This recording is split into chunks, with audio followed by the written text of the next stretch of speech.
আপনারা দেখছেন পজিটিভ বার্তা platform. Think positive, be positive. ঘটনাটা কি যে কোনো একটা হয়তো কমপ্লেক্স একটা জিনিস কোড আমার কাছে আছে, তোমাকে আমি হয়তো দিয়ে দিলাম, কিন্তু কোডটা আমার কাছে কখন ইউজেবল হবে? যখন আমি কোডটাকে রান করাতে পারবো। আমার কাছে একটা বড় প্রজেক্টের কোড আছে, কিন্তু আমি জানি না কোডটাকে কীভাবে রান করাতে হবে, কোনো কাজে লাগবে আমার কোডটা? তাহলে সেটার জন্য জানতে হবে যে কোডটা তো দিয়ে দেবো ChatGPT, কিন্তু আমি ব্যবহারটা কীভাবে করবো? এই যে ওয়েবসাইটটা আছে এটা তো এখন কি, এটা কি বলে এটাকে, লোকাল হোস্ট, তাই তো? এটা তো আমার শুধু কম্পিউটারে চলছে। তাই এটাকে যদি আমি এখন গোটা বিশ্বে চালাতে চাই, কি করব? হোস্ট করব। তোমাদের জন্য বলছি, দেখো হোস্টিং কি জানো তোমরা কেউ? এই যে এআই দিয়ে আমি একটা ওয়েবসাইট পেলাম, যেটা ডক্টর অ্যাপয়েন্টমেন্ট বুকিং, একটা মেডিকেল সেক্টরের এখানে, যে একটা ডাক্তারের অ্যাপয়েন্টমেন্ট বুকিং করতে হবে। তাহলে কি ডাক্তারের অ্যাপয়েন্টমেন্ট বুকিং যদি করা হয়, তাহলে কি আমাকে তো সেটা যারা পেশেন্ট আছে বা তার বাড়ির যে লোক আছে তাদের কাছে তো এই ফর্মটা আমাকে পৌঁছে দিতে হবে। সেটা কীভাবে পৌঁছাবো? তার জন্য কী চাই? একটা ওয়েবসাইট, তাই তো? তাহলে এই ওয়েবসাইটটাকে আমাকে কী করতে হবে? লাইভ করতে হবে আগে। কোথায় লাইভ করতে হবে? যাতে সবাই এটা ইউজ করতে পারে। তাহলে ওয়েবসাইটের মধ্যে কী থাকে? একটা ডোমেন থাকে, তার জন্য একটা ডোমেন চাই। আর ওয়েবসাইটের জন্য কী চাই? আমার একটা সার্ভার চাই। এবার অনেকেই বলবে ডোমেন কি, সার্ভার কি? এই প্রশ্নটা কার কার আছে? ডোমেন হচ্ছে, এই যে ধরো তুমি একটা, দেখো flipkart.com ইউজ করেছো, এই যে flipkart.com এটা হচ্ছে একটা ডোমেনের নাম, ঠিক আছে? এইটা হচ্ছে ডোমেনের নাম। এইবার আর হোস্টিংটা কি বা সার্ভার কি? তুমি flipkart.comটা খুলে এন্টার মারলে ওয়েবসাইটটা খুলে গেল।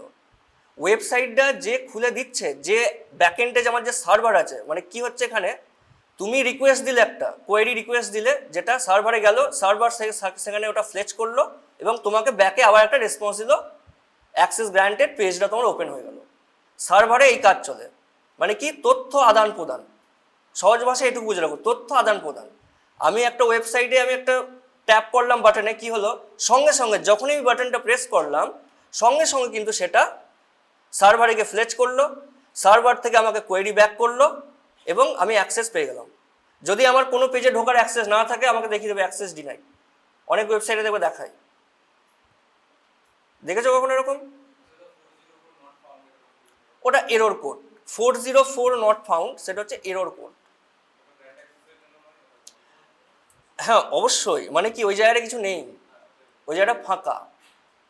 404 এরর মানে কি, সার্ভারে কোনো একটা সমস্যা হয়েছে। দেখবে অনেক সময় ওয়েবসাইট খুলতে গিয়ে দেখায়, দেখবে বেশিরভাগ হয় রেজাল্ট যখন চেক হয়, কোনো হয়তো সরকারি পরীক্ষার রেজাল্ট বেরিয়েছে, দেখো ওয়েবসাইট খোলেই না, লোডের পর লোড নিয়েই যায়, আর মাঝে মাঝে 404 এরর। তার মানে কি, ওই পেজটার মধ্যে আমি রিচ করতে পারছি না, ওই পেজটায় রিচ আউট করাটা পসিবল হচ্ছে না। এর মানেটা এটাই। আরও অনেক ধরনের কোড হয়। আচ্ছা, তাহলে এই জিনিসটা আমার তখনই কাজে লাগবে যখন আমি এটাকে লঞ্চ করতে পারবো। লঞ্চ কেউ করেছো ওয়েবসাইট কখনো? এআই দিয়ে ওয়েবসাইট বানিয়ে লঞ্চ করোনি? কে ঘাড় কেন হচ্ছে? করেছি, বলো, ওঠো দাঁড়িয়ে বলো।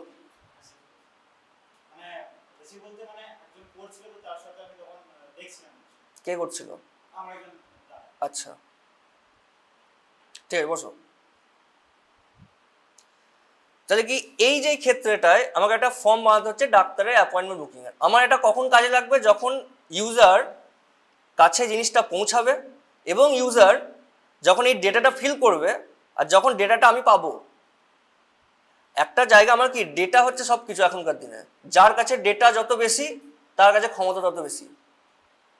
গুগল, মেটা, এটা হচ্ছে জায়েন্ট কোম্পানি, এদের কাছে আমাদের সবারই ডেটা আছে, সবারই ডেটা আছে। ইভেন আমি তোমাকে যদি এটাও বলি, এটাও একটা এআইরই পার্ট। প্রত্যেকজনের মোবাইলে, এই যে আমি কথা বলছি, তুমি কথা বলছো, প্রত্যেকজনের মোবাইলে, তোমার মোবাইল তোমাকে অল টাইম শুনছে। জানো কি এটা? কেউ জানা ছিল কারোর? কে হ্যাঁ বলছে? কি জানা ছিল বলো দেখি?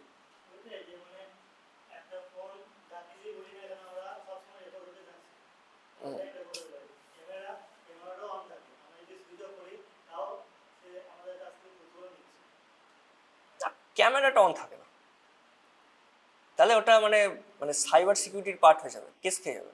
ক্যামেরাটা অন থাকে না, যদি না তোমার ফোনটাকেও হ্যাক করে। বাই ডিফল্ট ক্যামেরা অন থাকে না, কিন্তু মাইক্রোফোনটা অন থাকে, সেটারও অপশান আছে।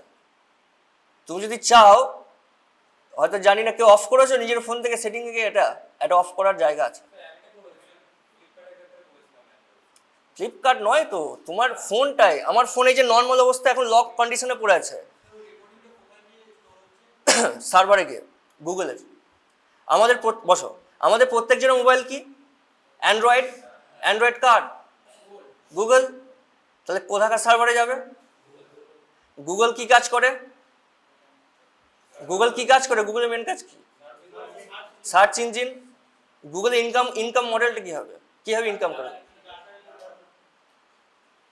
আর একটা সব থেকে বড় জায়গাটা কেউ বললো না, অ্যাডভার্টাইজমেন্ট। সব থেকে বড় সোর্স ইনকাম কি? Google ads. ইউটিউব কার? গুগলেরই তো। তাহলে অ্যাডস, অ্যাডভার্টাইজমেন্ট কিভাবে কাজে লাগবে? পাশের বন্ধু আছে, একটুখানি স্যামসাং মোবাইল দুটোটা কথা বলো, দেখবে ফেসবুকটা খুলবে, দেখবে স্যামসাং মোবাইলে অ্যাড চলে এসছে। হয়েছে কখনো? কেউ নোটিস করেছো কিভাবে হচ্ছে? এআই, এটাই এআইকে এমনভাবে, এআই এখন এমনভাবে ইমপ্লিমেন্ট হয়ে গেছে আমাদের ডেলি লাইফে, আমরা যে কথাবার্তা বলছি মোবাইল ফোনে, সেই জিনিসটা ফ্লেক্ট করছে। তবে হ্যাঁ, প্রাইভেসি সিকিউরড আছে, এমন নয় তোমার ডেটা লিক হচ্ছে। সেটা গুগল আর অ্যান্ড্রয়েডের দায়িত্ব, তার টার্মস অ্যান্ড কন্ডিশন আছে প্রাইভেসি। শুধু কি ডেটা নেওয়ার জন্য এবং কি তোমার মানে পার্সোনালাইজেশন করার জন্য সেই অ্যাডটাকে তারা ব্যবহার করছে। কি হবে? হয়তো আমার এই গরম পড়েছে, আমার বাড়িতে একটা এসি দরকার, আমি আমার একটা বন্ধুর সঙ্গে গল্প করছি, একটা এসি নেবো, কী কোম্পানি নিলে ভালো হয়, কেউ বললো স্যামসাং, কেউ বললো প্যানাসনিক, ঠিক আছে, এরকম গল্প বলে। এখনও দেখো মাইকে আছে, সবারই ফোনই শুনছে। হয়তো হতে পারে ফেসবুক খুললে দেখবে যে এসির অ্যাড চলে এসছে, হতেই পারে। সব সময় হয় মেয়েরা বলছি না, কিন্তু হয়। এই জিনিসটা নোটিস কতজনা করেছো? তাই না? সবাই করেছে। তাহলে এটা কীভাবে হচ্ছে? ফোন অলওয়েজ শুনছে আমাদেরকে। হ্যাঁ, পরে বলবো সেটা। হ্যাঁ, তবে বন্ধ করলে কিন্তু অনেক সমস্যা হবে। মানে গুগল থেকে তোমার মানে ফোনটা কিন্তু ডিটাচ হয়ে যাবে তখনকার জন্য কিছু সেটিং এগুলো। যেমন কি হবে না তোমার, তুমি হয়তো যে জিনিসগুলো সার্চ করছো তোমার সেগুলো প্রেফারেন্সে থাকবে না, এটা একটা জিনিস হবে। তোমার হয়তো ফোনটা হারিয়ে গেল, তার জন্য কি ট্র্যাকিং হয়, সেই জিনিসটা হবে না। এরকম কিছু কিছু জিনিস আছে এগুলো হবে না, মানে এগুলো প্রিফারেন্সের জন্য।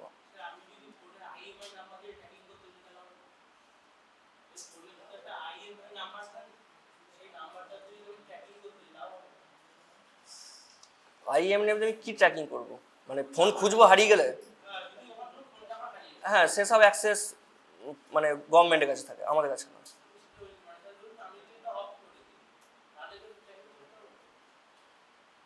পারবো, বাট সেটার অ্যাক্সেস সাধারণ মানুষের কাছে থাকে না। সেটা যেটা সাইবার সিকিউরিটি সেল গভর্নমেন্টের, যারা পুলিশের সাইবার সিকিউরিটি সেলে আছে, তারা এগুলো পারবে। তাহলে এই যে জিনিসটা, এটা কি দেখতে ভালো লাগছে? একদম জঘন্য লাগছে, একদম জঘন্য লাগছে এটা। তাহলে এটাকে ঠিক করতে হবে তো। কীভাবে ঠিক করবো? সিএসএস। তাহলে আবার এআই এর কাছে ফিরে যায় নাকি?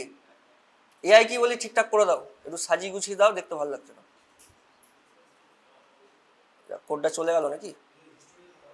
হিস্ট্রিতে থাকবে না, লগ ইন করা নেই না, লগ ইন করতে হবে তো।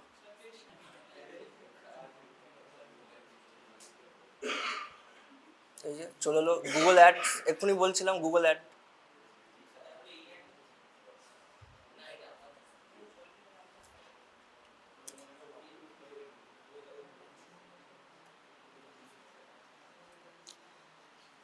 আচ্ছা, তাহলে কোডটা পেস্ট করলাম, এবার এটা কি এর মধ্যে সিএসএস অ্যাড করতে হবে। এটা তখন মানে নিচে দেওয়া ছিল, ওটা চলে গেল তাই, নাহলে ওটা ছিল, সিএসএস কোডটা তার নিচে ছিল। তাহলে কি আমি এখানে একটা প্রম্পট দেবো, যেখানে কি লিখবো, কি লিখবো বলো? ঠিক আছে, তাই লিখলাম, গিভ মি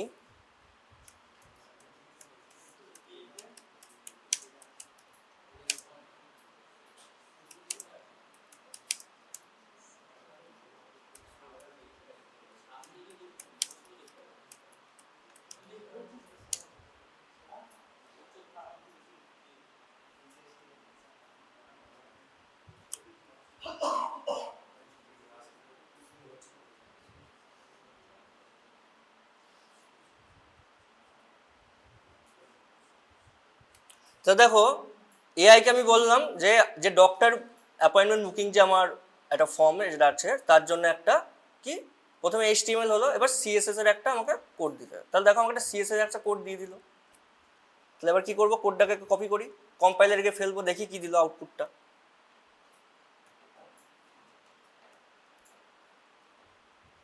হলো চেঞ্জ।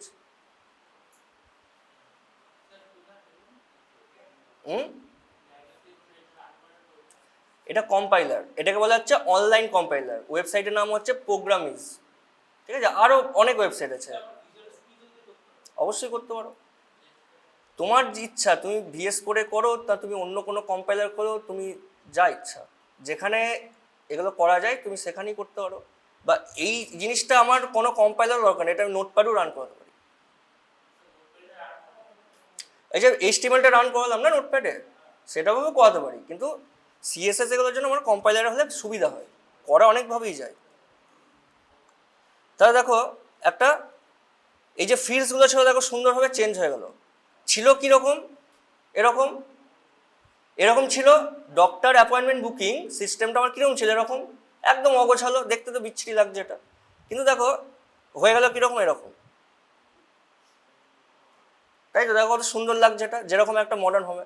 এটাকে যদি আমি আরও ডেভেলপ করতে চাই, যে না আমার এটাও পছন্দ হচ্ছে না, আরও ভালো চাই, আমি আবার প্রম্পট জেনারেট করব, আমার আরও ভালো চাই, আমি সেই জিনিসটাই করব। এরকম করতে করতে যতক্ষণ না হয়তো কারোর জন্য কাজ করছো, তোমার ক্লায়েন্ট আছে, যতক্ষণ না তার রিকোয়ারমেন্ট ফিল করছো তুমি তোমাকে সেটা অনবরত তোমাকে করে যেতে হবে।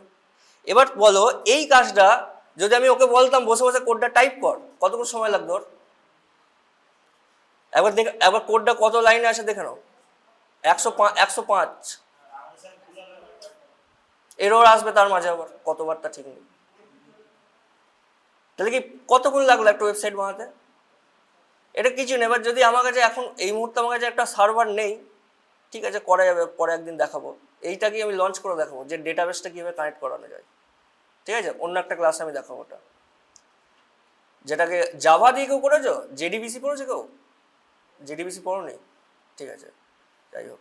তো ডেটাবেস যেটাকে আমরা বলছি এটা SQL, যে জিনিসটা আমার দরকার এটার জন্য, তবে একটা SQL সার্ভার ডেটাবেসে আমি সাথে কানেক্ট করে দেবো। তাহলে কি এখানে যখন কেউ এই যে বাটনটা টিপবে সাবমিট বলে,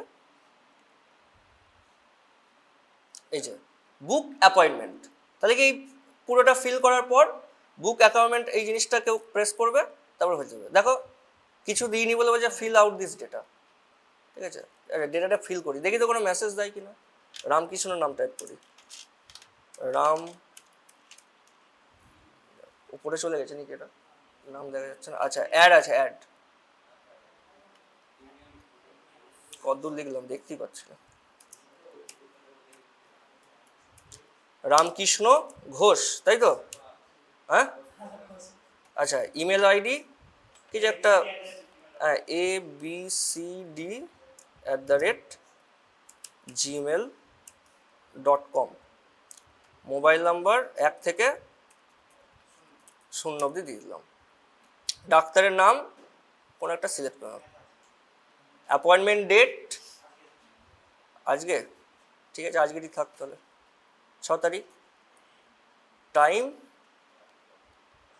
দেখো টাইমেরও একটা সুন্দর স্লট এখানে দেখা আছে। এবার আমরা যদি মনে করি যে না এই ক্যালেন্ডার এই টাইম স্লট এগুলো পছন্দ হচ্ছে না, তাহলে কি এইগুলোকে আবার আমি রিজেনারেট করতে পারবো ChatGPT থ্রু দিয়ে। ঠিক আছে, এইভাবে কি করা যায় দেখো, আমি এরকম অনেকবার করেছি। আমার আশেপাশের কিছু দোকানদাররা আছে, ওয়েবসাইট দরকার, নিজেকে অ্যাপ্রোচ করেছিলাম, ঠিক আছে ওয়েবসাইট লাগবে, AI দিয়ে 15 মিনিটে বানিয়ে দিয়েছি, সেখান থেকে আমার একটা আর্নিং সোর্স জেনারেট হয়ে গেল। পার্থক্যটা কোথায়, এটাও নিজেও করতে পারতো, এই 15 মিনিটের কাজটা সেটাও নিজেই করতে পারতো, কিন্তু সে করতে পারলো না, কারণ কি সে AI নিয়ে অভ্যস্ত নয়, সে জানেই না। তাহলে কি সে যদি এই জিনিসটা শিখতো তাহলে কি তার পয়সাটা খরচা হতো না, তাই না? আজকে তোমাদেরকে আমি জিনিসটা যদি দেখালাম, এখন কেউ যদি তোমার কাছে কোনো যদি কখনো কোয়েরি আসে যে ওয়েবসাইট বিল্ড করতে হবে, তুমি নিশ্চয়ই প্রজেক্টটাকে নেবে। সাপোজ এই 3 মাসের মধ্যে একটা প্রজেক্ট পেলে যে আমাকে বলবে স্যার একটা ওয়েবসাইট বানাতে হবে, এই 3 মাসের মধ্যেই করো না, তাকে সাবমিট করে দাও, তোমার একটা আর্নিং হবে, সেখানে শেখাও হবে, আর্নিংও হবে।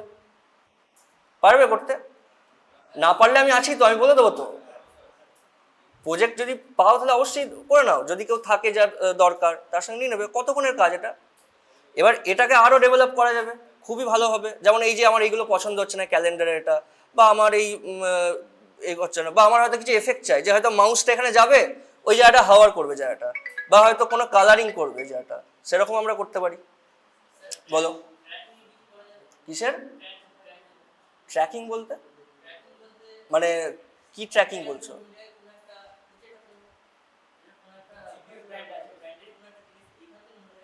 মানে কুরিয়ার ট্র্যাকিং বলতে চাচ্ছ? হ্যাঁ, করা যাবে।